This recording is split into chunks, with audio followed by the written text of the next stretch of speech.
Welcome. कैसे आप लोग? उम्मीद करते बहुत अच्छे होंगे या अच्छे होने का नाटक कर रहे होंगे।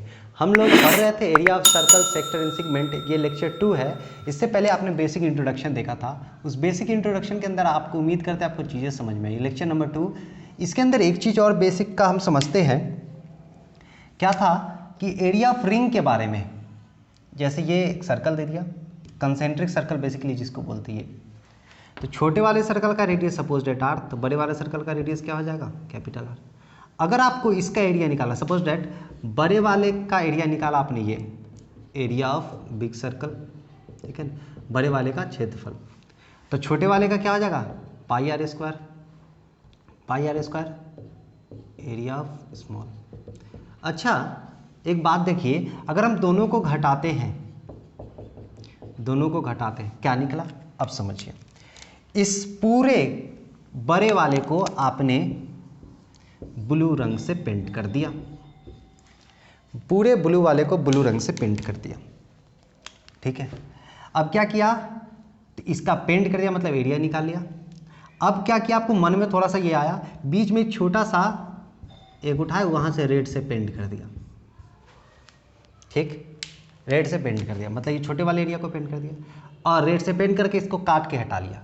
जब इसको काट के हटा लिया तो कुछ ऐसा एरिया ही आपको दिख रहा होगा, ये वाला, है ना, ये वाला। जैसे ट्यूब में देखते हैं, ट्यूब में हवा भरा होता है, बीच में खाली होता है ये, तो ये मतलब ये जो रिंग बना, ये जो रिंग बना, ये इसका एरिया, तो इसका एरिया कैसे निकला? तो पूरे वाले में से छोटे वाले को माइनस कर देंगे तो ये आ जाएगा एरिया ऑफ रिंग, जिसको हिंदी में बोलते हैं वलय, वलय का क्षेत्रफल। वलय का क्षेत्रफल बराबर क्या हो गया? Pi r square minus pi r square. इसको और सिंप्लीफाई करके लिखना है तो pi r square minus r square. और आपको बताए हैं जहाँ भी a square minus b square दिखे तो उसको क्या कर देंगे? तोड़ देंगे। जहाँ पे दिखे तो तोड़ देंगे, जहाँ पे अलग अलग हो तो उसको जोड़ देंगे। ये हो गया फॉर्मूला। क्लियर है? ये एग्जाम के अंदर वीवीआई है, एमसीक्यू के लिए, एमसीक्यू के लिए बहुत इंपॉर्टेंट है। चलिए इससे बेस्ड क्या क्या क्वेश्चन आता है उन चीज़ों को देखते हैं। हम 2-3 क्वेश्चन करेंगे, 2-3 क्वेश्चन के अंदर ये चैप्टर पूरा ऑलमोस्ट खत्म हो जाएगा, ठीक है ना, ऑलमोस्ट खत्म हो जाएगा। जैसे क्वेश्चन दे दिया, क्वेश्चन दे दिया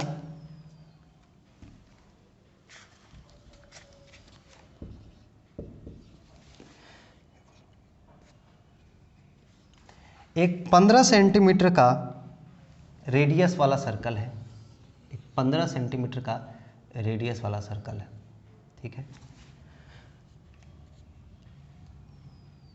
और ये केंद्र पर 60 डिग्री बना रहा है, सेंटर पे 60 डिग्री का कोण बना रहा है। 15 सेंटीमीटर त्रिज्या के वृत्त की जीवा केंद्र पर, मतलब क्या बोला? 15 सेंटीमीटर त्रिज्या वाले एक वृत्त, 15 सेंटीमीटर त्रिज्या वाले एक वृत्त की एक जीवा मतलब कॉर्ड केंद्र पर कितना बना रहा है? जैसे एक कॉर्ड है, जीवा है, समझिएगा, कॉर्ड मतलब जीवा, एक जीवा, ये कॉर्ड है, ये कॉर्ड पे सेंटर है तो ये ऐसे एंगल बनाएगा, है ना, ऐसे एंगल बनाएगा। तो कितना एंगल डिग्री बोल दिया? 60 डिग्री। और रेडियस कितना बोल दिया? 15। आपसे क्या बोला कि संगत लघु वृत्तखंड और दीर्घ वृत्तखंड का क्षेत्रफल ज्ञात करिए। वृत्तखंड का क्षेत्रफल बोल रहा है, लघु और दीर्घ दोनों। वृत्तखंड मतलब सेगमेंट, है ना, area of segment, area of segment निकालने के लिए बोल रहा है। कौन सा? माइनर भी और मेजर भी। तो सेगमेंट कौन सा है? ये वाला इलाका है, ठीक है, ये माइनर सेगमेंट है। और इसके ऊपर जो बचा वो क्या हो गया? मेजर सेगमेंट है, ठीक है। तो सबसे पहले अगर हम इसको नेमिंग करें, ध्यान से समझिएगा, माइनर निकाल देंगे तो मेजर तो अपने आप निकल जाएगा। तो पूरा ओ ए बी सी का हम एरिया निकाल लेंगे, area of O A B C. O A B C, ये ओ ए बी सी क्या है? सेक्टर है, यानी त्रिज्य खंड है। और त्रिज्य खंड का क्षेत्रफल क्या बता रखे थे? पाई आर स्क्वायर थीटा बाई 360, क्योंकि सर्कल का पार्ट है। इसमें से हमको क्या घटा देना है? ये एरिया ऑफ ट्रायंगल घटा देना है, एरिया ऑफ ट्रायंगल को माइनस कर देना है, ट्रायंगल ओ ए सी, ठीक है। तो 1 pi r square theta by 360 minus 1/2 O A into O C into sine theta, sine theta नहीं, यहाँ पे 60 डिग्री लाइन लिख दीजिए। तो 22/7 आर हो गया 15 थीटा कितना हो गया 60 degree upon 360 minus 1/2 15 into sine 60 कितना होता है 1/2 सॉरी √3/2। इसको सॉल्व कर देंगे तो हमको ये निकल जाएगा। समझ में आया? अरे समझ में आया भाई।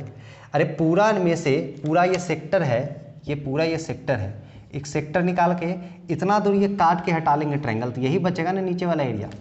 ठीक है, अब माइनर निकल गया है ना, इसमें मान लीजिए ये निकल गया, ये वाला बचा है, तो क्या कर देंगे पूरा सर्कल का एरिया में से, एरिया ऑफ सर्कल में से माइनर को घटा देंगे, मतलब लघु को घटा देंगे, तो मेजर निकल जाएगा, दीर्घ निकल जाएगा। सॉल्यूशन आपको खुद करना है, बेसिक चीज़ हमको समझाना है कैसे सॉल्व करते हैं। ठीक है,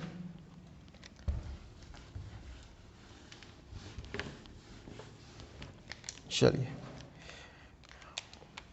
अगला क्वेश्चन देखिए, एक बेसिक क्वेश्चन देख लेते हैं। पहले बोल दिया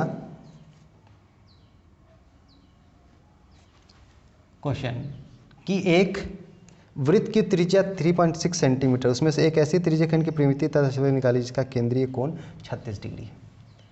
मतलब एक बोला सर्कल लीजिए, उसमें एक रेडियस लीजिए 3.6, अब सेक्टर का एरिया निकालना है, और ध्यान रहे कि एंगल सेंटर पे कितना डिग्री बना रहा है 36 डिग्री ही बना रहा है। ये इसका एरिया भी निकालना है और पेरीमीटर भी निकालना है, एरिया भी निकालना है और पेरीमीटर भी निकालना है। तो एरिया बराबर क्या आता है πr² θ/360।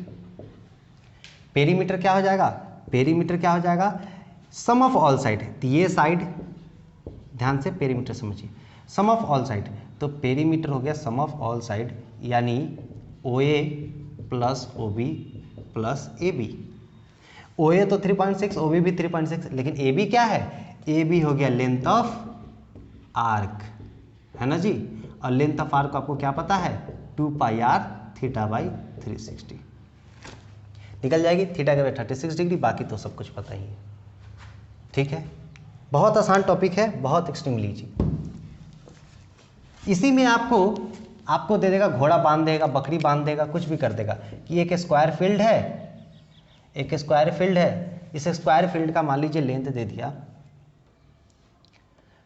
21 सेंटीमीटर का, इसका साइड है, एक 7 सेंटीमीटर लंबा रस्सी से चारों कोना पे बकरी बांध दी है। ठीक है, चारों कोना पे बकरी बांध दी है, तो बकरी जो होगा, मान लीजिए बकरी ये रस्सी है, तो बकरी मैक्सिमम यहाँ तक चलेगा और ऐसे चलते रहेगा, यही करेगा ना। तो ये चार कोना पे चला, तो ये 7 सेंटीमीटर 7 सेंटीमीटर 7 सेंटीमीटर 7 सेंटीमीटर 7 7, तो क्या करेंगे सबसे पहले पूरा का एरिया निकाल देंगे, area of circle square, area of square क्या 21 × 21। अब एक सेक्टर का एरिया, एंगल कितना है 90 डिग्री, तो एरिया ऑफ सेक्टर क्या हो जाएगा πr² θ/360, πr² θ/360, और थीटा के जगह पे कितना r हो गया 7 × 7, थीटा के जगह पे कितना हो गया 90/360। तो ऐसा एगो है, दूगो है, तीन गो है, चार गो है, तो हम क्या कर देंगे टोटल एरिया ऑफ सेक्टर, तो 4 से गुना कर देंगे, 4 से गुना कर देंगे, तो 22/7 × 7 × 7/4, और ये 4 से गुना किया, 4 से 4 कट गया, 7 से 60 कट गया, 154 आया। ठीक है, 21 × 21 441, पूरे का 441 था, बकरी चरा 154 में, तो अनग्रेज्ड पार्ट कितना हो गया, बिना चरा हुआ पार्ट कितना हो गया, घटा देंगे इसको, 7 4 11 8 5 13 2 1 3, ये पार्ट जो हो गया अनग्रेज्ड हो गया। ये सब क्वेश्चन आता है इसके अंदर। ठीक है जी, ये सब क्वेश्चन आता है एग्जाम के अंदर। फिर से मान लीजिए मिटा रहे हैं, मान लीजिए आपसे अगला क्वेश्चन कि एरिया ऑफ क्या दे दिया, रिंग निकालने के लिए, if r = 4 and r = 3, area of ring निकालने के लिए दीजिए, कौन सा पार्ट टूट गया, आपको क्या पता, pi r square minus pi r square. जब यहाँ पे जैसे ही इस फार्मूला पे निकालिएगा तो आपका चीज़ें क्या हो जाएगा, थोड़ा सा कैलकुलेटिव दिखेगा। तो आपको हम क्या पता है, जब भी ऐसा रहे तो तोड़ दीजिए। तो आप ये फार्मूला लिखते थे ना, देखिए कितना कैलकुलेशन आसान हो गया। 4 प्लस 3 और 4 माइनस 3, तो ये 7 से 7 कट गया, तो 22 गुने 1 यानी 22, ठीक है ना। ये एरिया ऑफ रिंग हो गया। इसी तरह का आपका क्वेश्चन सब सारा है, आप बनाइए, जो भी डाउट होगा वो पूछिए। एक सेशन हम डाउट सेशन करेंगे, बाकी आपको कोई दिक्कत नहीं होना चाहिए इस टॉपिक के अंदर, ठीक है। आप अपना दिमाग का, बुद्धि का इस्तेमाल करिए, बहुत आसान टॉपिक है, बेसिक्स आपको क्लियर होना चाहिए, तो आपको कोई दिक्कत नहीं होगा। आशा करते चीज़ें समझ में आई होगी। फिर भी कोई दिक्कत है तो प्लीज़ आप कमेंट सेक्शन में डाउट लिखिए, अपने अपने बुक से बनाइए, एनसीईआरटी से बनाइए। आप पहले इस टॉपिक का आप एनसीईआरटी से बनाइए, ठीक है ना। आर एस अग्रवाल से हम इंपॉर्टेंट क्वेश्चन का हम असाइनमेंट बना देंगे, इस टॉपिक का आप एनसीईआरटी से क्वेश्चन बनाइएगा। हम आर एस अग्रवाल से असाइनमेंट बना के आपको देंगे, आप उसको बनाइएगा। प्लीज़ अपना ख्याल रखिए। थैंक यू वेरी मच, धन्यवाद।